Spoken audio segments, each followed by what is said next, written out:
Okay, I'm back so soon. It is the 20th of May, and this is what happened overall. So a huge range day after yesterday being quite range bound. So this was 400 plus points movement. We didn't capture that much, but we captured a chunk, might I say. Okay, let's have a look what I saw during this day. So as always, we're looking for the RMR pattern, which is a raid for the R, M for the market shift, and return, so into a gap or order block. Yep. Okay, so let's have a look what I saw. So equity market opened 9:30. We have the 8:30 price just drawn out over here. Tapped the 8:30 price, and there was a gap over here as well. So there's no setup yet, so it just retraced into a gap and it started dumping. So what do I see? So far I don't see much at all. We move on a bit and now we can see something. So once it tapped the gap, it went lower, had one more stab up into that gap area and began its shift, and it shifted below these lows. So we had the raid, which is above these highs, this one, this leg here, the shift below these lows. So next thing we're looking for is a gap. In the 1 minute is not much of a gap there, but in the 5 minute, wait, let me just go to the 5 minute. In the 5 minute here, there's a pretty clear gap, and it's near the top of the move. So if the gap happened near the bottom, I probably wouldn't use that because my stop would have to be much larger. I'd have to tank much more of a move. But a 5 minute gap formed here, and that's what I was looking at. So with this, we had the raid and the reach. So above into a gap, reached into a gap, and raided these equal highs. We had the shift below the low, and we're looking for a retracement or return into the gap. So there are other ways we could have participated instead of using a gap. For example, if we drew a fib from bodies to bodies for entry, for example, it retraced into 62, 79, around this level, in between here, it's pretty similar to where the gap is. So that would be a fair price to short. And so we placed a short within this gap with our stop at the previous high. So it's always a controlled stop.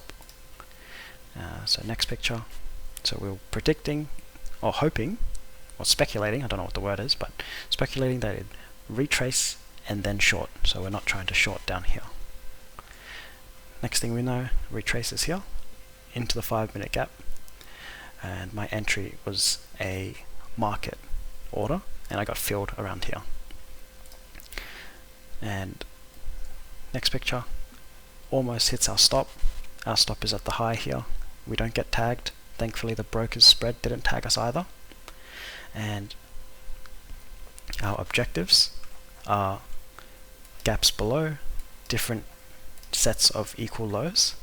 So we have a 5 minute gap here, a set of equal lows here, another set of equal lows here, and then the big boy equal lows at the bottom that we've been eyeing for the entire week. Okay, so this is a progress picture. Next progress picture, we see it reach a 5 minute gap. So this is where I took a partial. And we see another 15 minute gap printed at that point. So I'm looking for another retracement because I'm quite bearish at this point, and I want to see more opportunities to pyramid if they give it to me, because sometimes it just runs and no chance to get in. But on the off chance it does retrace into here, I'd be happy to place another position. And next thing we know, it retraces into that gap. I place my order. We have a pyramid in there. My stop, I just didn't edit it. This was the default spot when I placed this picture, but my stop was up here. So I was prepared to, I was controlling my risk, but I was prepared to tank a bit more because it was a smaller position. So I could tank a bit higher of a stop. But yeah, we placed a pyramid there. And next thing we know, it just runs to the equal lows, we partial there, runs to the other equal lows, we partial there. All our stops are now at break even, we don't want to put them too close, and what's the word? We don't want to cover them? No, we don't want to, I forgot the word. We don't want to move our stop too close to where price is. We just want to give room for the price to do whatever it wants without stopping us. And last picture. Okay, so this is a 1 minute gap in here, and the big equal lows just down here. And I labeled this in my journal, the last hurrah before the equal lows. And I was willing to place a position here.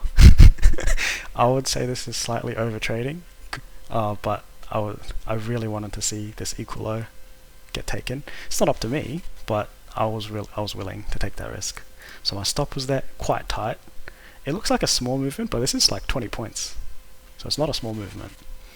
So that was my final position there, and hit equal lows in the Nasdaq, and we took off everything.